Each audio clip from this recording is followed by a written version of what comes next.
días, mi nombre es Lucía Candazo y hemos escrito con los compañeros Sila Esteves, Julio Valladares y Maribel Jurado, pues la práctica psicomotriz en niños con necesidades educativas especiales para la elaboración de una adaptación curricular. La siguiente, por favor. ¿Cuál es el propósito principal de esta investigación? Es de buscar para informar y a través de esta información valorar cuáles son las necesidades educativas especiales que tienen los niños o los jóvenes y poder verificar cuáles son esas dificultades para poder realizar la inclusión necesaria de acuerdo al problema o necesidad que ellos presentan, ¿no? Asociada o no a la discapacidad. Pero se necesita experimentar en las instituciones educativas la práctica psicomotriz, porque por lo general lo que se hace es excluir a los niños que tienen alguna necesidad educativa especial y no se los incluye en las clases que los niños deberían estar para poder desarrollar ciertas actividades las cuales les van a ayudar a visualizar su cuerpo y poder a partir de sus capacidades potenciar lo que ellos necesitan aprender. En las instituciones educativas, por lo general, cuando nos llega un niño con algún problema psicomotor, lo que hacemos frente a el problema que nos han dejado, lo que hacemos por temor a que le vaya a pasar algo a este niño, a esta niña, a este joven, a esta persona que tiene la deficiencia, lo que hacemos es dejarlo de lado, porque pensamos que de alguna manera puede sufrir algo, algún accidente y le va a causar algún daño. Pero frente a esto, el docente tiene que realizar las adaptaciones curriculares necesarias para poder trabajar con este tipo de niños. Si bien es cierto, en los acuerdos internacionales, específicamente en el de Dakar, en el año 2000, se plantea una educación para todos. Y a partir de este acuerdo de Dakar, pues, empiezan a visualizarse en los demás países de la región y del mundo el hecho de que la educación debe ser para todos. Siguiente, por favor. Tenemos como palabras claves la práctica psicomotriz, los niños con necesidades educativas especiales y la adaptación curricular. Por lo general, la práctica psicomotriz en los niños con necesidades educativas especiales, para poder realizar una adaptación curricular, pues se lo deja de lado. Se lo deja de lado porque a los docentes no se los ha capacitado de la manera adecuada, o a su vez los ministerios de educación han asumido las capacitaciones, pero para grupos minoritarios, a los cuales, capacitaciones a las cuales los docentes en su gran mayoría no han tenido acceso. La adaptación curricular está pues basada en los elementos reguladores del currículo, como son los objetivos, métodos, y todos estos están pues basados en el currículo nacional, ¿no? Estas adaptaciones curriculares se las hace de acuerdo a las necesidades educativas especiales específicas de cada grupo.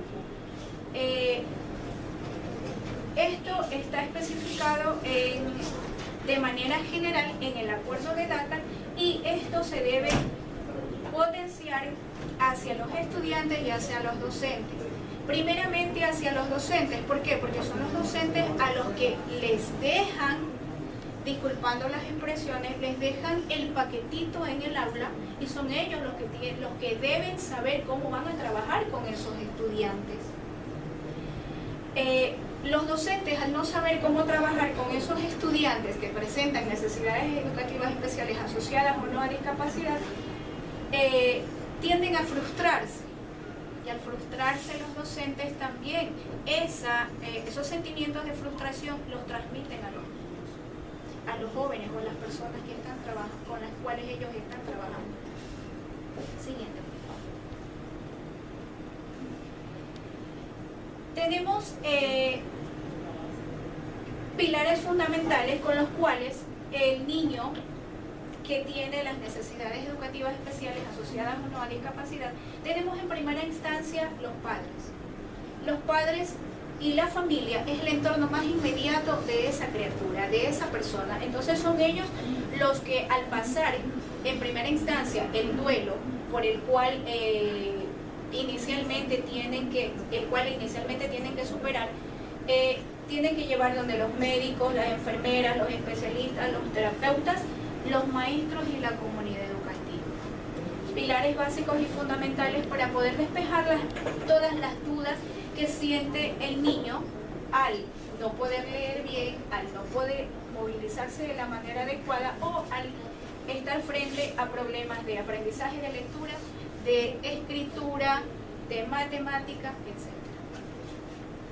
Y aquí tenemos que se llama niños con necesidades educativas especiales, no solo aquellos que presentan alguna discapacidad, sino más bien a los niños que precisan ayudas y recursos adicionales, ya sean estos humanos, materiales, técnicos o pedagógicos, para conducir efectivamente su proceso de desarrollo y aprendizaje. Escuchaba aquí a la compañera maestra parvularia que decía que los materiales que utilizamos en el preescolar son los más adecuados para que los niños aprendan a discernir colores, tamaños, formas. Pero, ¿qué hacer en niños que presentan dificultades cuando no pueden manejar sus manos dominantes? Imaginemos un niño que su manito derecha no tiene la tonicidad necesaria ni la fuerza para poder hacer un trazado, para poder coger un pincel. Entonces ahí es donde viene la creatividad también del docente para poder desarrollar esa técnica grafoplástica básica y necesaria para que el niño aprenda a desarrollar su psicomotricidad fina.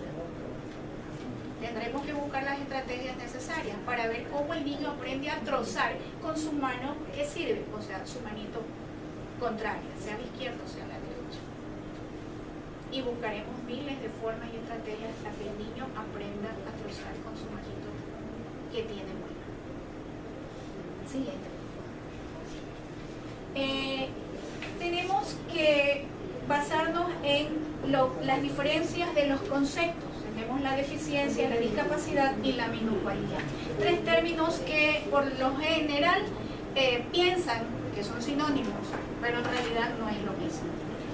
La deficiencia es la pérdida o anormalidad de una estructura o función psicológica, fisiológica o anatómica.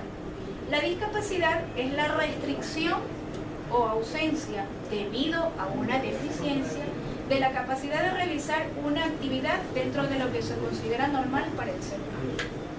Y la minusvalía es la situación desventajosa para un individuo como consecuencia de una deficiencia o de una discapacidad, limitando o impidiendo el desempeño de un normal. Si nos ubicamos con un niño que tiene mielomeningocele, ellos por lo general presentan su discapacidad porque les da se les presenta el mielomeningocele por espina bífida. La espina bífida les produce algunas limitaciones. ¿Y qué es lo que pasa aquí? Los niños por lo general terminan en sillas de ruedas, tienen sus riñones en herradura, tienen sus pies equinovaros y por esta misma situación se convierten en unas personas que tienen una deficiencia porque han perdido una estructura y función psicológica, fisiológica o anatómica. Se convierte también en una discapacidad porque tiene que restringirse debido a la deficiencia que ella tiene. Y se convierte en un minusválido porque no tiene, está en una situación de desventaja frente a los demás estudiantes, frente a los demás niños. No tiene la capacidad para poder correr. No tiene la capacidad para poder brincar.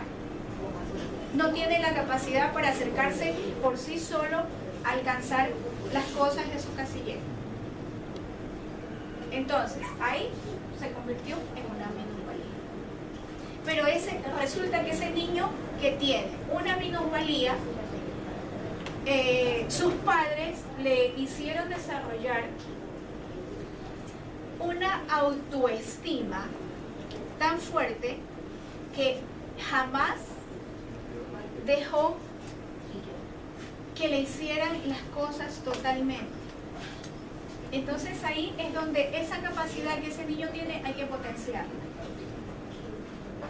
En el momento en que estamos empezando a potenciar esas capacidades de ese estudiante o de esa persona, empieza a subir su autoestima, por un lado.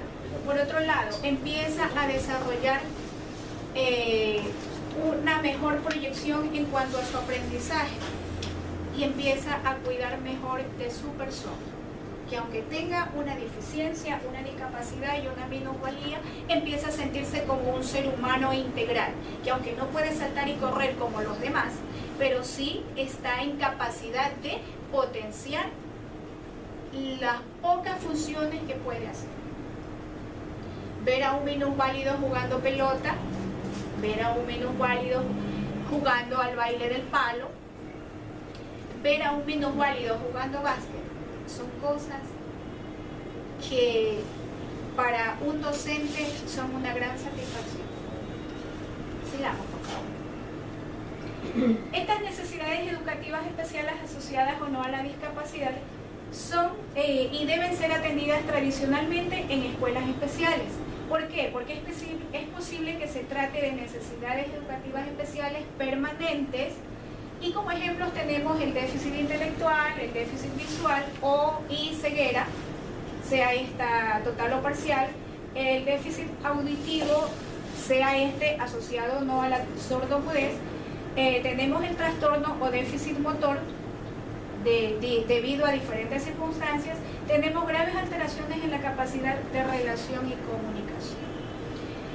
En las necesidades educativas especiales no asociadas necesariamente a las discapacidades tenemos dificultades específicas de aprendizaje como dislarias, dislexias, disortografías, discalculias, etc.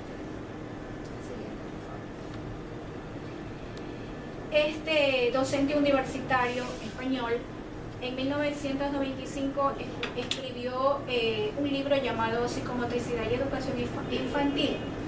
Él consideraba que la psicomotricidad es un enfoque de la intervención educativa o terapéutica cuyo objetivo es el desarrollo de las posibilidades motrices, expresivas y creativas a partir del cuerpo, lo que le lleva a centrar su actividad de interés en el movimiento y el acto, incluyendo todo lo que se deriva de ello, difusiones, patologías, estimulación, aprendizaje, etc. A partir de la psicomotricidad nosotros podemos desarrollar muchos aprendizajes y más que nada en la autoestima de una persona que tiene deficiencias motrices. Sigamos, por favor. Se dice que los niños con deficiencias físicas tienen necesidades de desarrollar su psicomotricidad. ¿Por qué? Porque de esta manera se van a sentir integrados y aceptados en los grupos de estudiantes. Esto eleva su autoestima, mejora su estado de ánimo, deja de lado los sentimientos de frustración y desarrolla una capacidad de resiliencia que le ayudará a superar cada vez más los diferentes ejercicios con niveles más complejos, no solo en el ámbito psicomotriz, sino también en su proceso de enseñanza y aprendizaje. La siguiente.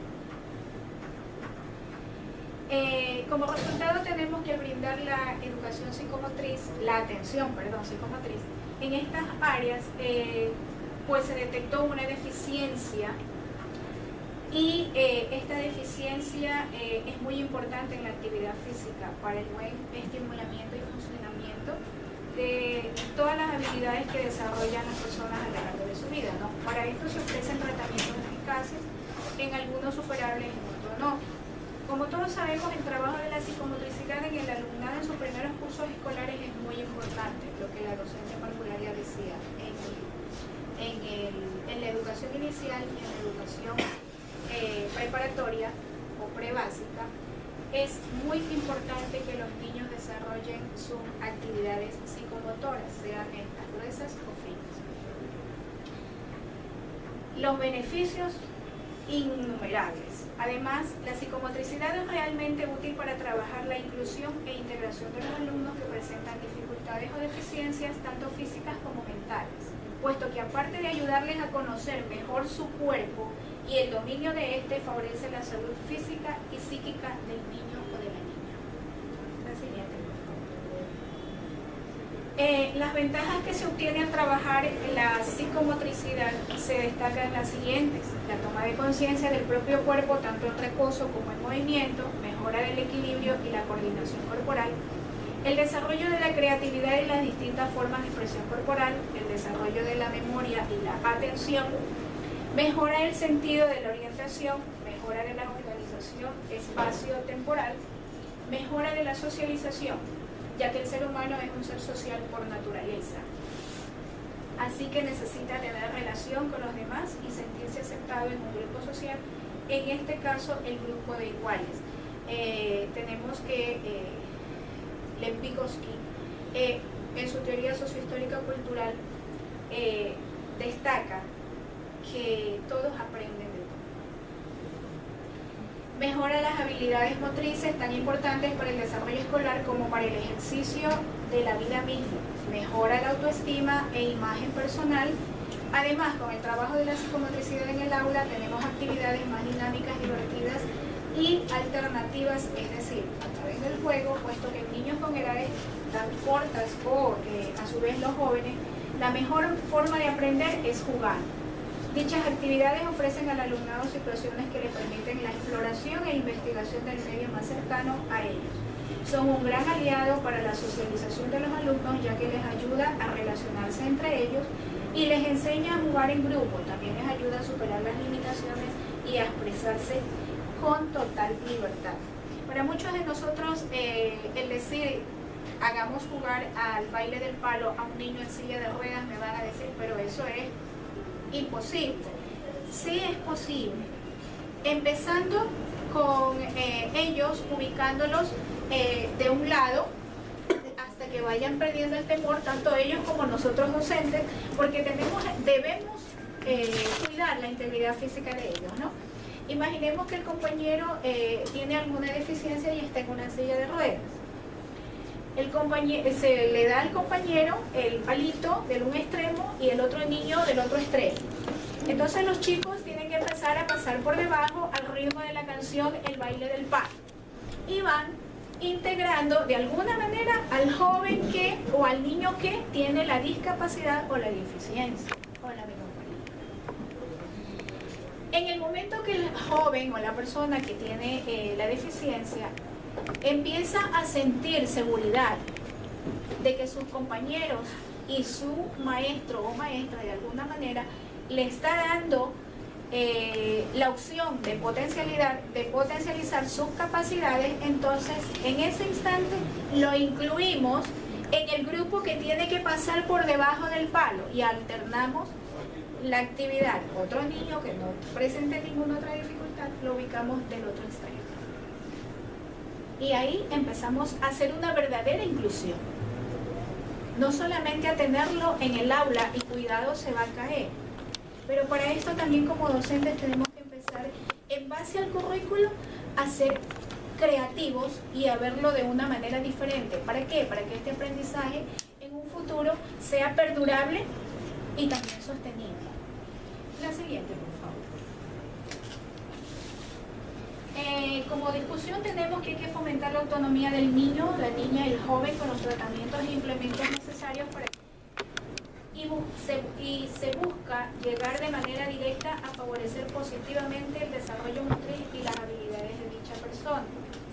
Los resultados han demostrado que la técnica que se está utilizando es la apropiada para el caso de niños o niñas que sufren de alguna discapacidad, minusvalía o deficiencia. El trabajo colaborativo, la asistencia técnica, el diálogo y el compartir información contribuyen en un verdadero marco de participación que puede garantizar los derechos del niño, niña o joven con necesidades educativas especiales.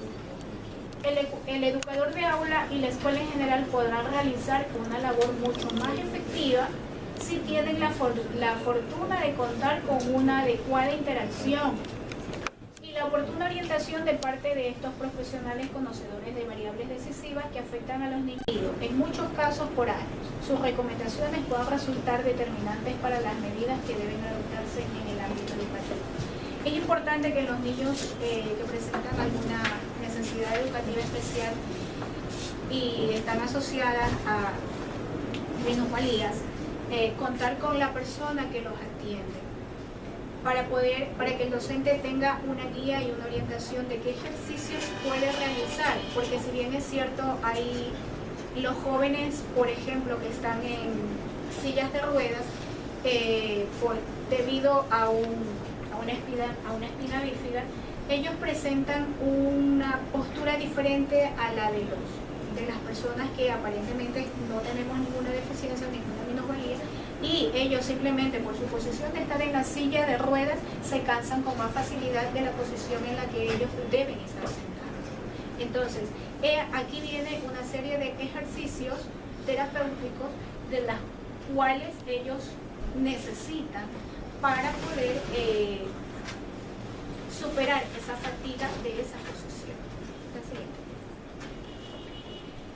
En conclusión, tenemos que desarrollar la psicomotricidad nos lleva al desarrollo integral del ser humano, ayuda a mejorar la calidad de vida de esas personas y todo esto se hace mediante un aprendizaje sostenible y saludable.